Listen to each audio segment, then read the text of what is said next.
I used to think loyalty still meant something in the company I worked for. I thought if you showed up early, stayed late, carried other people's deadlines on your back, someone up top would eventually notice.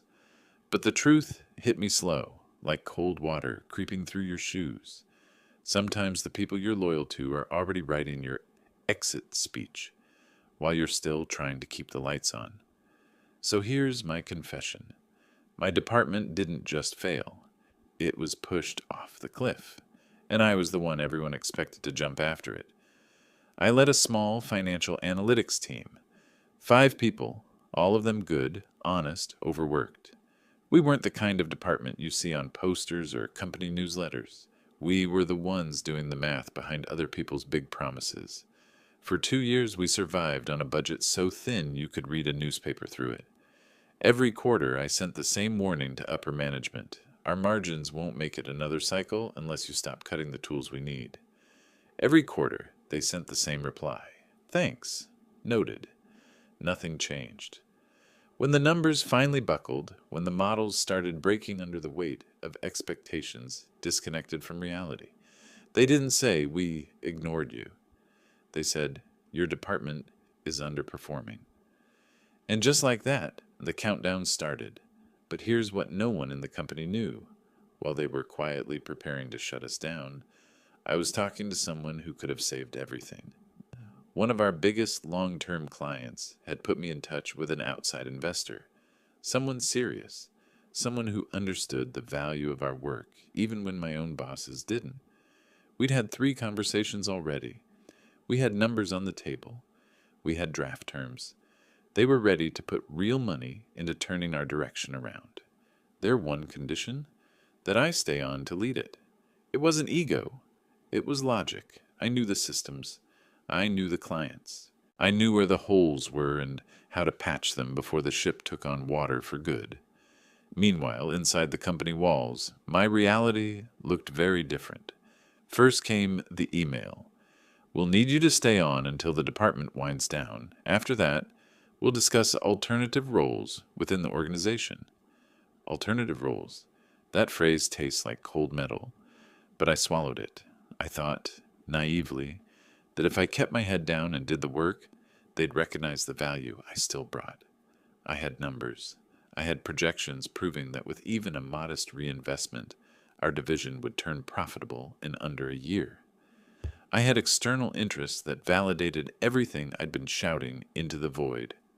I didn't tell them about the investor yet, not because I was hiding it, but because I wanted to walk into that meeting with all the documents printed, highlighted, and stapled, in a way even the most cynical exec couldn't ignore. The week before the meeting, I didn't sleep much. Not from stress, at least not the usual kind. It was adrenaline, hope, the dangerous kind, the kind that makes you imagine futures no one's promised you. My team saw the tension in my face and misread it as dread. "Whatever happens, you did everything you could," one of them told me. He didn't know that I'd been fighting battles they would never see. The night before the meeting, the investor called me again. "Are they ready to cooperate?" he asked. "I think so," I lied. "I'll know tomorrow," he chuckled. "If your company has any sense, they'll keep you close. You're the only reason I'm considering touching this deal." I should have heard the foreshadowing in those words. The morning of the meeting, I walked into the building earlier than usual. The office smelled like burnt coffee and last night's overtime. HR moved past me in that cheerful but tight way that people get when they know something you don't. Inside the conference room, the blinds were half closed, slicing thin bands of light across the table. 3 people were already seated. My boss, the finance director, and an HR representative who looked like she'd spent all night memorizing sympathetic phrases. They smiled like they were welcoming me to a funeral. Mine, apparently. Still, I sat down with my binder of projections, my contracts, my salvage plan. I thought this was the meeting where we'd talk about transition. Not out, but up. Maybe a restructuring role. Maybe a senior analyst position overseeing the new investor-backed operation. Maybe even something better. I truly believed they were about to offer me a lifeline. But when the door clicked shut behind me, I felt something shift in the room. Something subtle, something cold, something final. My boss folded his hands. "Let's talk about your future here," he said. His tone wasn't encouraging. It was evaluative, distant. In that moment, before a single accusation left their mouths, I realized something terrible. They hadn't called me in to save anything. They'd called me in to bury it. And still, I didn't know that 5 minutes later, they'd all be crying. My boss didn't look at the binder I'd brought. Now that was the first sign.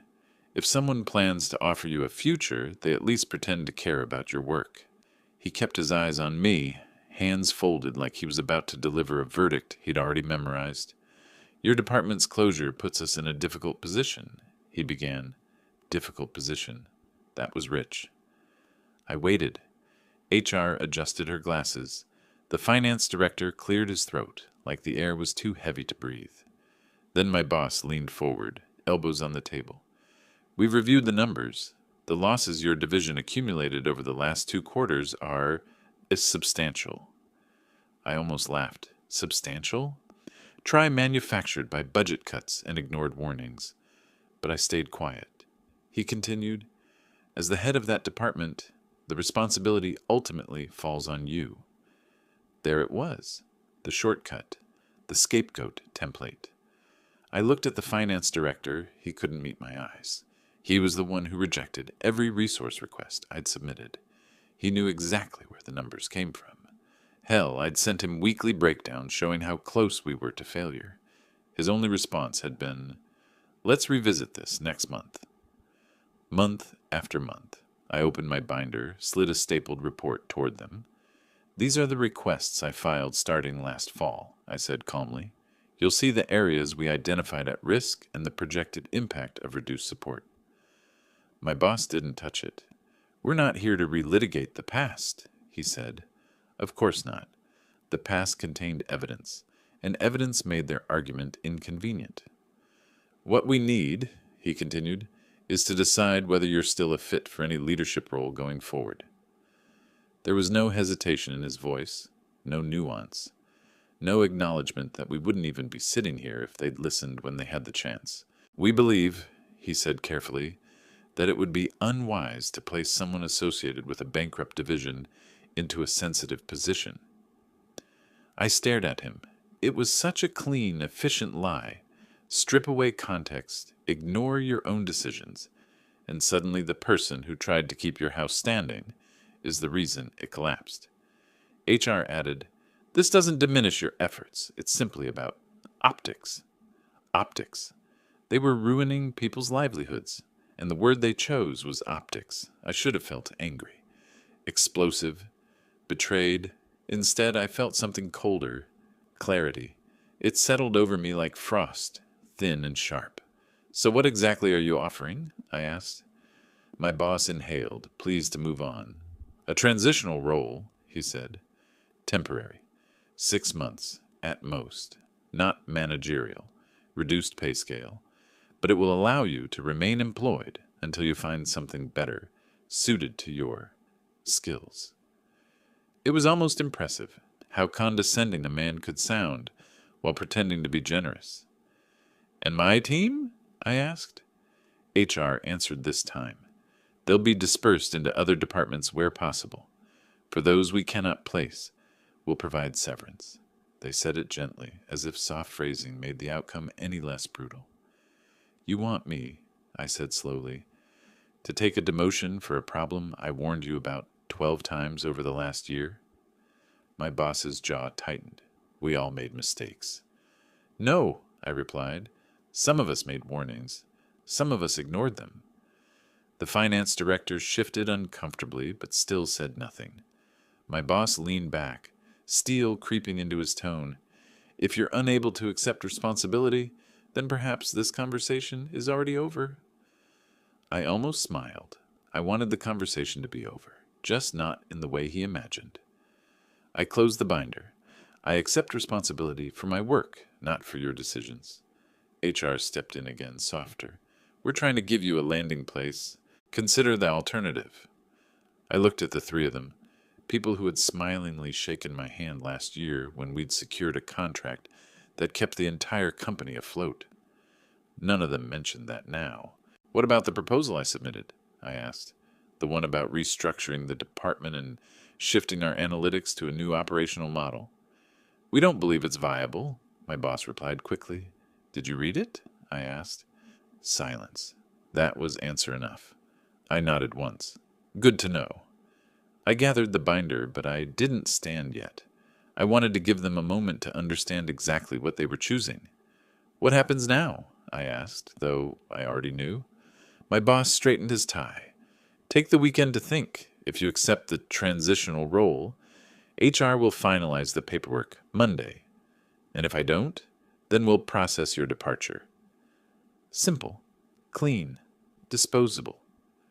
HR added with the softest voice in the room, it doesn't have to end negatively. But for them, it already had. They just didn't understand in which direction the ending was unfolding. I stood, smooth and calm. Thank you for the clarity, I said. My boss nodded like he'd just completed something difficult and noble. We appreciate your professionalism. I paused at the door. You're right about one thing, I told them. This is about responsibility. I've been carrying it alone. That ends today. The finance director finally looked up. His eyes flicked with something. Doubt, guilt, fear. I couldn't tell. Maybe all three. As I stepped out into the hallway, HR called after me. If you need anything, please reach out. I didn't turn back, because something inside me had already shifted. Something quiet and irreversible. They thought they had just closed a door on me. They didn't realize they'd locked themselves in a room with no exits left.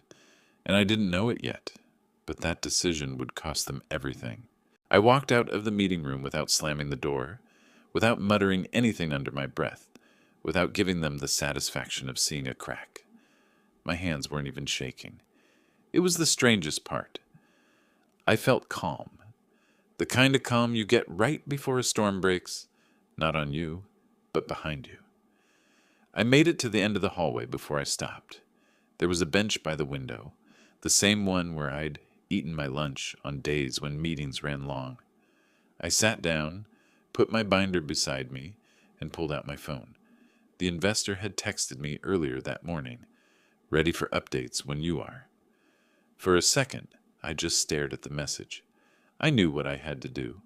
I also knew that once I pressed that call button, there was no returning to the version of my life where I still believed I owed my company anything. I hit dial. He answered on the second ring. Grant, how did it go? It didn't, I said. They rejected the proposal. They're pinning the shutdown on me, and they offered me a demotion disguised as a lifeline. There was a long silence, not the awkward kind, the calculating kind. Interesting, he finally said. So they don't want to cooperate? No, I replied. They want a scapegoat. And you're done playing that role. That's correct. Another pause, sharper, heavier. In that case, he said, there's no deal to be made with them. I only step into a company if the people who built the problems are willing to step aside. If they're not, well, I don't rescue people from themselves. I exhaled slowly. Understood. And Grant, if you're considering other options, the door is open. My partners and I have had conversations elsewhere. You'd be an asset. Elsewhere? That word carried more weight than they realized. I already knew which competitor he meant. They'd been trying to poach me twice last year. I'd turned them down out of loyalty. Loyalty that now felt like a joke I'd told myself. I'm open to it, I said. He didn't hesitate. Good. I'll initiate the call. We hung up. The moment the line went dead, a message pinged into my inbox from the same investor. No capital injection for your company. Contract discussions redirected. Good luck, Grant. It was the kind of message that ends chapters. I stood up, collected my binder, and started walking toward the elevators. The hallway felt different now, smaller somehow. Like the walls were starting to realize the people inside them had just lost their safety net. Before I even made it to the lobby, I saw my boss striding down the hall toward me, face pale, steps fast. "Grant, hold on." His voice cracked on the last word. I stopped. Not out of courtesy, out of curiosity. He reached me, slightly out of breath. "We just received an email from—" He stopped, swallowing. "From the investor you were speaking with." "Okay," I said, waiting. "He's pulled out." His eyes were wider than I'd ever seen them. "You told him something?" I held his gaze. "I told him the truth." He opened his mouth, closed it, then tried again. "Grant, think about the implications of—" "I have thought about them," I said, "for weeks. You made your decision in that meeting room. This is the result." HR appeared behind him, cheeks blotchy like she'd been crying. The finance director hovered beside her, clutching a printed email like it might burn him. "This can't be undone," the finance director whispered. "It wasn't me who did it," I answered. They looked at me like they were seeing a stranger, someone they underestimated, someone they never imagined would choose himself over them. My boss took a shaky breath. "Let's go back to the conference room. We can revisit the conversation." "Revisit?" I repeated. "You mean pretend the last hour didn't happen?" He didn't deny it. "We can discuss reinstating your role," he added quickly. "There may even be a path to restructure your department under new guidance." "There won't be," I cut in. "Not anymore." Another message vibrated in my pocket. I didn't bother checking it. I already knew it was the competitor. "You don't understand," my boss said, voice rising. "Without that investor, we'll lose the quarter, maybe the year." I looked at him, the same man who smiled while telling me I wasn't leadership material because my department failed. "That sounds like a leadership problem," I said. HR's eyes filled again. The finance director rubbed his temples. My boss's face twisted between anger, fear, and something close to disbelief. "You're walking away?" he asked. "I'm walking toward something," I replied. I stepped around them and headed toward the elevators. Behind me, I heard HR whisper, "What do we do now?" And my boss answer, voice breaking, "I don't know." I pressed the elevator button. The doors slid open. As I stepped inside, I felt it. The shift. The one that happens right before everything collapses behind you. They thought I was gone. I wasn't. Not yet. Because there was one more thing I needed to do before I left the building for good. I pulled out my phone and answered the missed call from the competitor's CEO. "Grant," he said, "we heard about the investor's decision. If you're ready, we'd like to move fast." "I am," I said. "We want you to lead the entire project once funding transfers, and bring anyone you trust from your old team." A quiet, clean surge of something warm filled my chest. "Send me the details," I told him. "We already have," he replied. "Check your email." I stepped out of the elevator into the lobby. The doors closed behind me with a soft, definitive click, like the building itself was sealing the past shut. At the far end of the floor, I saw my boss again. He wasn't running this time. He wasn't even walking. He just stood there, staring at me like he finally realized what he'd lost. He looked small. Not physically, just diminished. I didn't wave. I didn't nod. I didn't know him that. I pushed through the glass doors and stepped outside. The air felt different. Lighter. Like the world had been holding its breath and finally exhaled. And just as I walked toward my car, my phone buzzed again. The competitor's offer letter appearing on the screen. A new beginning. One that didn't require me to shrink. The chaos had started, but it wasn't mine to endure anymore. 3 weeks later, I walked into my new office without feeling the usual weight pressing between my shoulders. The building was brighter, quieter, and smelled faintly of fresh paint instead of burnt coffee and recycled grievances. People nodded when I passed. Not because they had to, but because respect didn't need a memo here. My badge worked on the first try. That alone felt like an omen. The competitor, now my company, onboarded me faster than I could finish a cup of coffee. They cleared a workspace, set up introductions, and handed me a project brief that didn't read like a suicide note. Every line was clean, intentional, and backed by actual plans instead of corporate optimism. The investor called me on my second morning. "Congratulations, Grant. Everything's greenlit. Funding arrives Monday." "Thank you," I said, and I meant it. "No," he replied. "Thank you. If you hadn't walked, I'd have wasted millions on people who still think leadership is a costume." I didn't argue. There was nothing left to argue. By the end of that first week, I had my old team together for lunch. 4 out of 5, sitting around a table with the kind of relief you don't usually see on adult faces.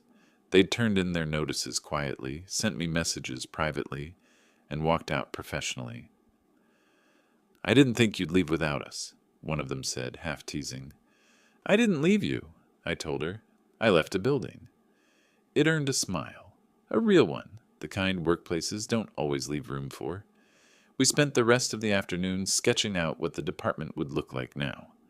No corporate anchors around our ankles, no sudden budget slashes disguised as strategic redirections, no waiting for permission to fix problems that had solutions right in front of them. It felt like rebuilding a house with people who'd already lived through the fire.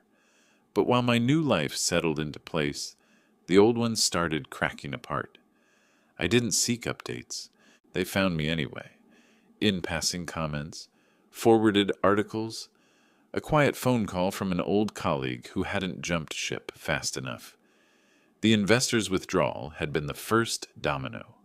Without that money, the company's financial projections buckled. Then the client, whose contract I'd saved twice, refused to renew without adequate leadership continuity. That sentence alone was enough to send half the executive team scrambling.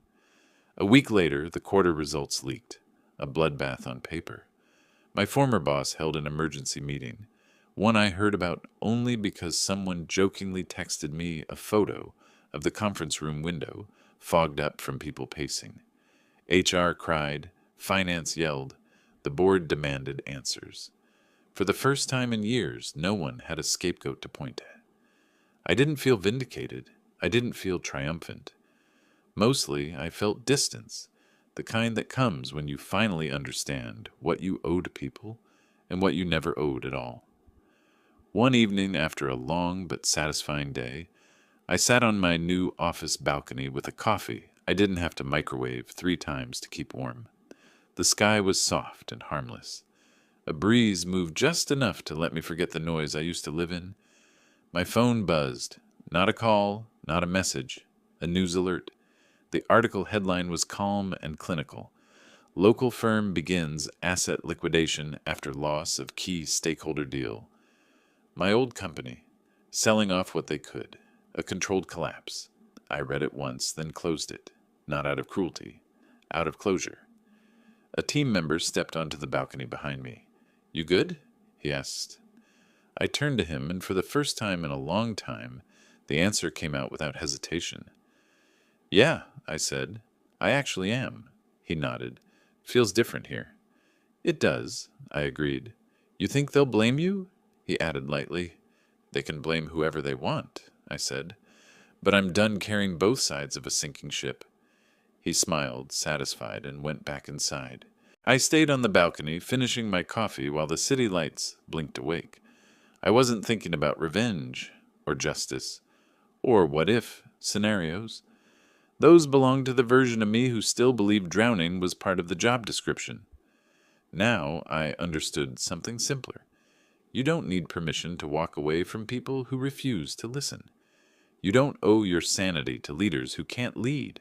And sometimes the cleanest kind of victory is silence, the kind you earn by not going back. By the end of the month, our new department had its first major win.